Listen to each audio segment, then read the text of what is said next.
Le résultat de tout ça, c'est qu'on devient ce magnifique papillon qui, éduqué spirituellement, sait que la volonté d'Allah et les choix d'Allah pour lui dans sa vie sont meilleurs que sa volonté et ses propres choix.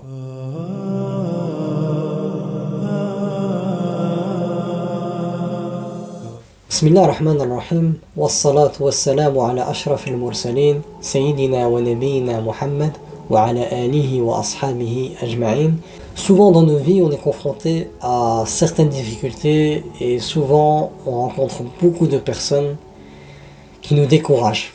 Et de ce fait, à cause de leur dire, nous avons des croyances limitantes qui nous empêchent d'exploiter tout notre potentiel.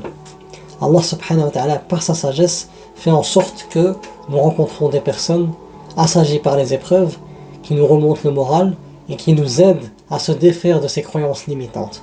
J'ai une petite histoire un peu métaphorique qui parle un peu de cette situation. C'est l'histoire d'une chenille qui était dans une forêt, qui dit à voix haute: un jour je volerai, Inch'Allah. Cette chenille était pleine de sincérité et pleine de volonté. Et tous les habitants de la forêt se mirent à rire. Toi, tu vas voler un jour? Tu es qu'une chenille insignifiante. Regarde comment tu es faible, tu rampes. Toi, tu vas voler un jour? Jamais. Pendant que tout le monde se mit à rire et à se moquer de cette chenille, un papillon dit en silence, si seulement il savait. Ce papillon est passé par le stade de la chenille et par diverses épreuves pour devenir le papillon qu'il est. Et de ce fait, étant assagi par les épreuves, il sait que si cette chenille-là fait preuve de sincérité, de courage et d'abnégation, elle pourra voler. Pour appuyer un peu cette métaphore, on peut se référer à l'histoire du prophète Moussa alayhi salam et de son cheminement spirituel. Moussa alayhi salam, dans la sourate Taha, Allah subhanahu wa ta'ala nous parle directement de sa rencontre avec Moussa. Première fois que Moussa parle avec Allah subhanahu wa ta'ala.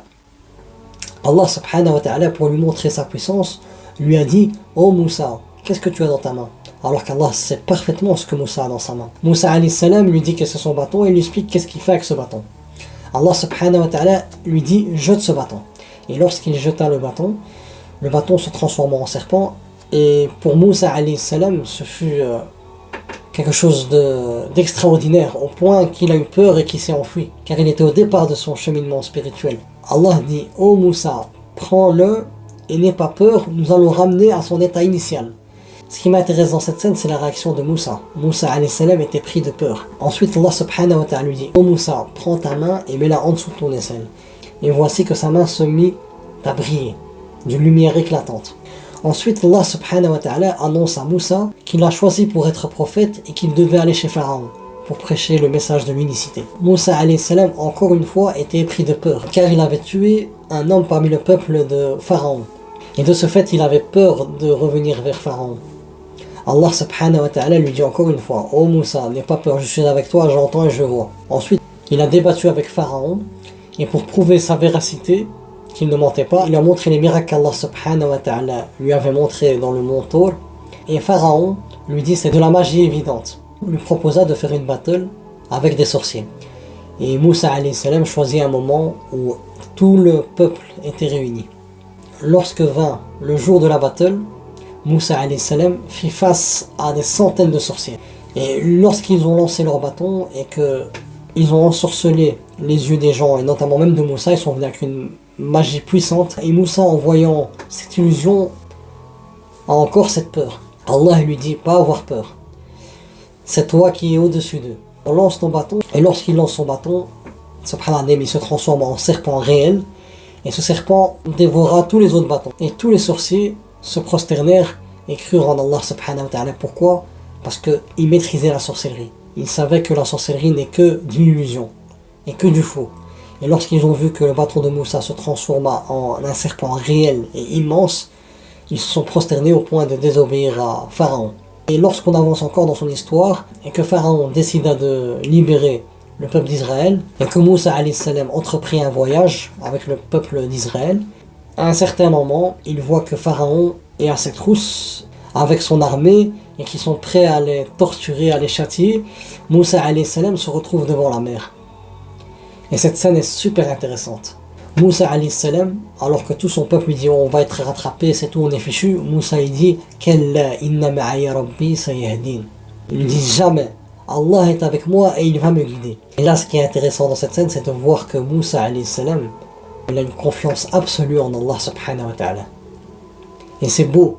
Et c'est un peu à l'image de cette chenille. Cette chenille, voilà, qui avance dans la vie, qui fait face aux épreuves, et puis qui passe au stade cocon, qui est le stade de l'introspection. Le stade où on essaye d'avoir un peu de discernement et un peu de clarté sur nos épreuves.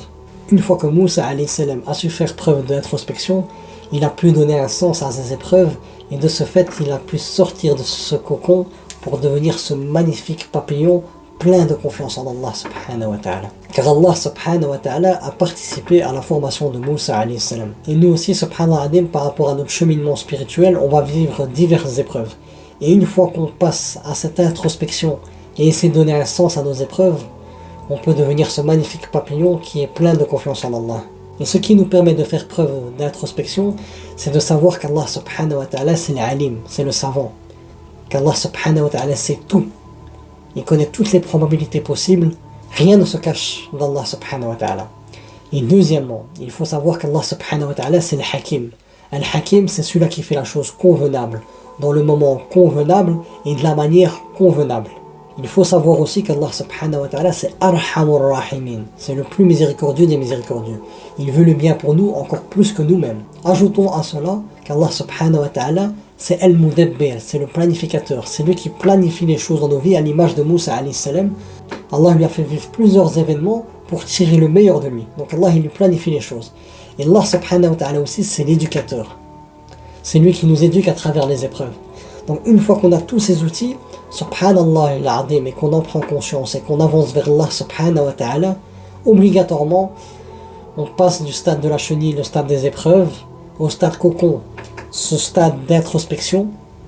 Et une fois que subhanallah on donne sens à ces épreuves et on sait qu'Allah subhanahu wa ta'ala est au-dessus de toute chose et on sait qu'il veut le bien plus que nous-mêmes et on sait que chaque chose qu'il fait, il le fait avec sagesse et perfection, et on sait qu'Allah subhanahu wa ta'ala nous éduque à travers les épreuves. Le résultat de tout ça, c'est qu'on devient ce magnifique papillon qui, éduqué spirituellement, sait que la volonté d'Allah et les choix d'Allah pour lui dans sa vie sont meilleurs que sa volonté et ses propres choix. De ce fait, il avance sereinement dans cette vie. Quoi qu'il se passe dans sa vie, il sait que, alhamdulillah, à travers toutes ces épreuves, Allah veut le meilleur pour lui.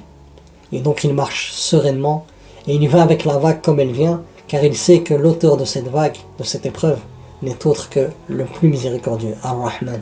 Je demande à Allah subhanahu wa ta'ala que cette vidéo puisse vous être utile, car elle est très importante. Elle va vous permettre, par la permission d'Allah, de débloquer beaucoup de choses, notamment avec ce stade d'introspection, ce stade de cocon, où vous essayez de donner sens à tout ce qui s'est passé dans vos vies. Si tu le désires, j'aimerais bien qu'en commentaire, tu puisses partager avec moi un peu ton cheminement spirituel, et est-ce que à travers cette vidéo, subhanallah adim, tu vois un peu plus clair ou pas par rapport à tes épreuves de la vie. Qu'Allah subhanahu wa ta'ala puisse nous accorder encore meilleur que ce qu'on aspire pour notre vie d'ici-bas et pour notre vie de l'au-delà. Je vous aime pour Allah, uhibbukum fillah, assalamu alaikum